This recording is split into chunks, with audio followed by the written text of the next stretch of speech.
and confusion. Whole world has changed. I don't understand. One good yellow man in the name of peace. That's ridiculous. They say I fall and I say they fire from the sky and they come out of nowhere. Time for you and I to turn on the big screen, see what's out here. As those children die, pawns in the game, I got collateral damage. The whole world goes mad. Standing here on the sand, the more we fight we sink, and vengeance gives us hope. At least that's what we think, at least that's what we think. 'Cause as we make amends by getting our revenge, we saw nothing now, just sat through the doubt, but God on both sides. Baptism by Buttsweat by Kevin Herman. Excerpts. I am not a native son. I still like to call Portugal home whenever Big Macs or the Tea Party are brought up in conversation. I am not a native son, but I still spit sunflower seeds and wear a sweat-stained bandana around my neck and redline my motorcycle as we head forever west. Dad's not a native son either. He's straight German, but we are both drawn by America's landscapes, which served as the main impetus for a month-long motorcycle trip together. Other than a pit stop in Montana to pick up my brother, there was no real itinerary, other than eventually returning to Virginia. And yet, I knew that something momentous would occur. It wasn't a vivid expectation as much as a sweeping intuition. If there was an image for growing up, it wasn't clear in my mind. Rather, there was an illegible shape to the looming month of leaning into the wind in keen, if not nebulous, pursuit. In general, motorcycle trips provide the perfect recipe for self-discovery, ample time for introspection, the rhythm of leaning into curves, and a visceral relationship with the scenery. So, on the first day in West Virginia, when the white underbellies of leaves flashed in the heaving winds, I wondered what they told. But West Virginia just stormed hard, and I looked for answers in the droves of rain, but I just got wet and felt the same after the storm as I did before. This over-eagerness continued through Illinois, until we lay in a cornfield for the night, as Dad's snoring and cicada purrs braided my brains, and I watched the moon, a fat watch, hang on high, just watched. The day after, beneath a fever sun, jackets off and with sheets of wind tearing at my ears, we sucked our mental thumbs, hurtling towards big sky and whatever the muse would allow. Understanding came through simple observation. A clean awareness caused the clouds of immediate association to dissipate, until thoughts surfaced, materialized, and dissipated like breath. I also quickly found that on the onset this type of focus was near impossible to maintain for an extended period of time, yet accentuating and propelling this fleeting, cool reminder of impermanence was the force of the wind and the weight of the miles. Most lyrical castles I constructed, poems, one-liners, jokes, manifestos, digressions, collapsed and dissolved into the blur of colors flitting past. You drink it like that? Oh.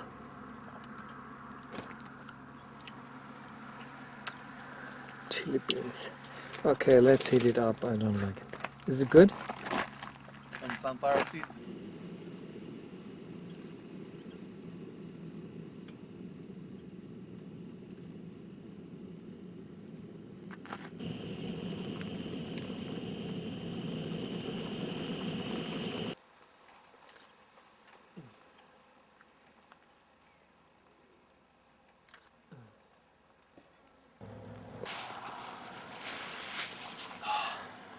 Josh, for the shoes behind you. Mm-hmm.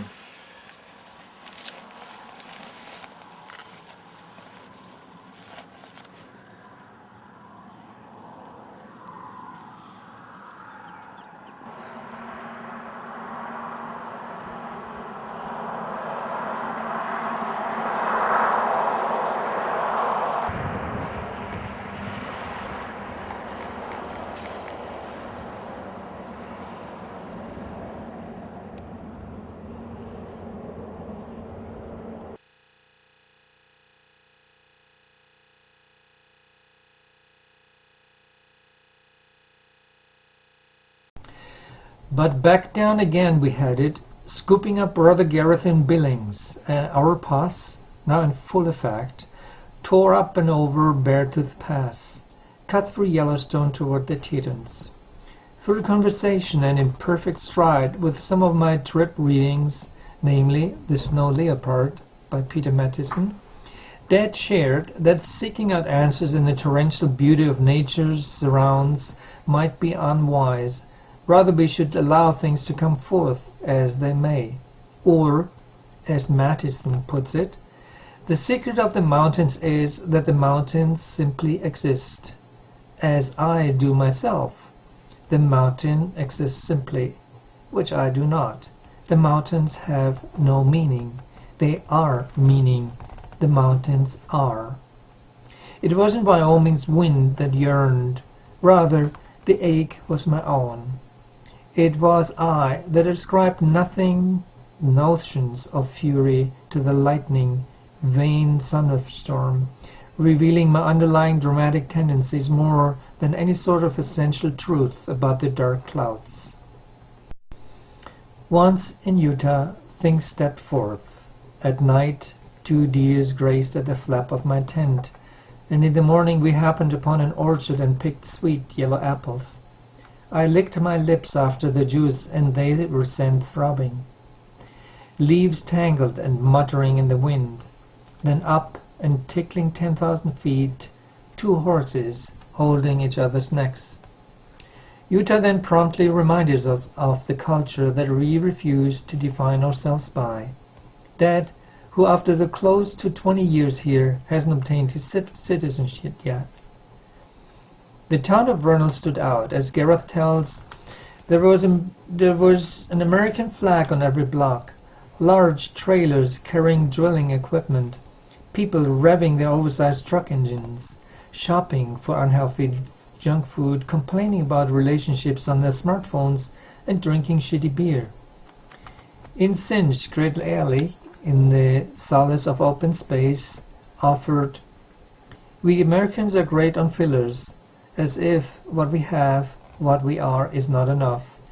We have a cultural tendency towards denial, but, being affluent, we strangle ourselves with what we can buy.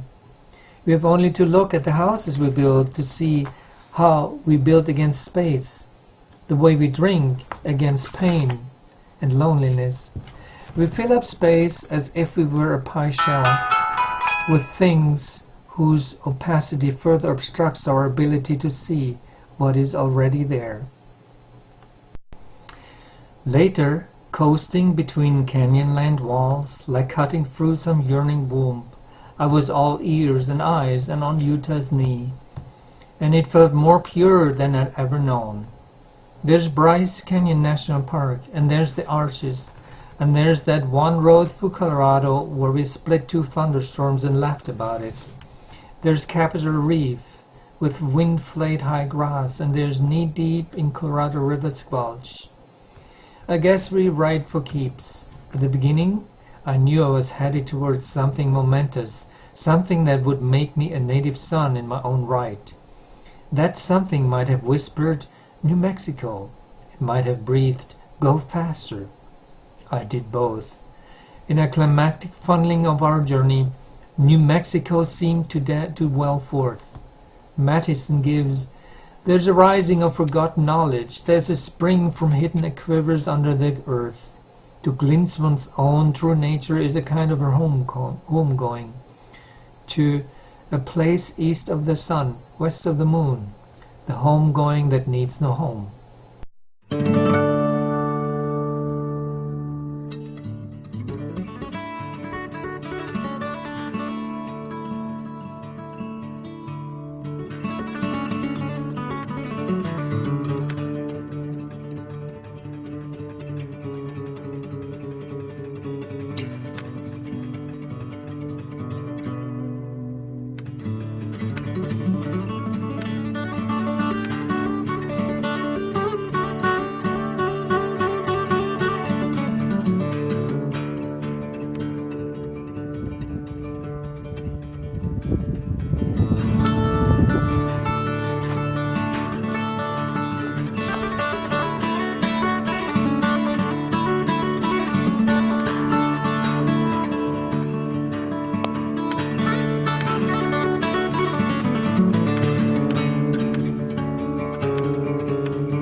I thought about what approached while staring at the stars from my back in the Arizona desert. Such silence, only to be slowly unraveled by an approaching car and the yelping of dogs from afar. We awoke to the twinkling of broken beer bottles flashing in the horizontal light, and Dad said nothing as he made his coffee and watched the sun hitch up its cloud pants and make ready for another long day. That day, he wrote a postcard to my mother. The picture on the front depicted a wolf in repose. Finally, in New Mexico and at home in dry heat and lakes and the rough brown, it smacked of Portugal. I still don't know what I wanted or what I was following, but sitting alone above the roaring confluence of the Rio Grande and Red Rivers, as beams of light split open cloud sacks, the bags under my morning eyes, I knew this was where I should be. That morning I nominated we stop by the Tao's Waldorf School. Dad once taught at a Waldorf school.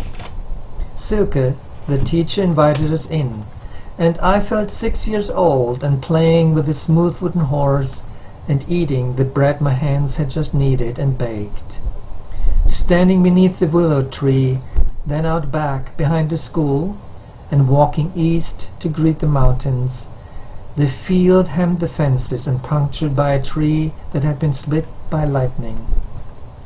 I sat on a low branch as my fingers got to know its bark. She led us through a labyrinth of stone on the ground built by her kindergarteners. At the center, she looked me in the eye and said, "Follow your heart and you will receive all of the blessings." I looked to the mountains again and felt the wind breathing against my face for a moment. I didn't become a man then, and don't know if I've ever since then, but maybe I didn't have time to.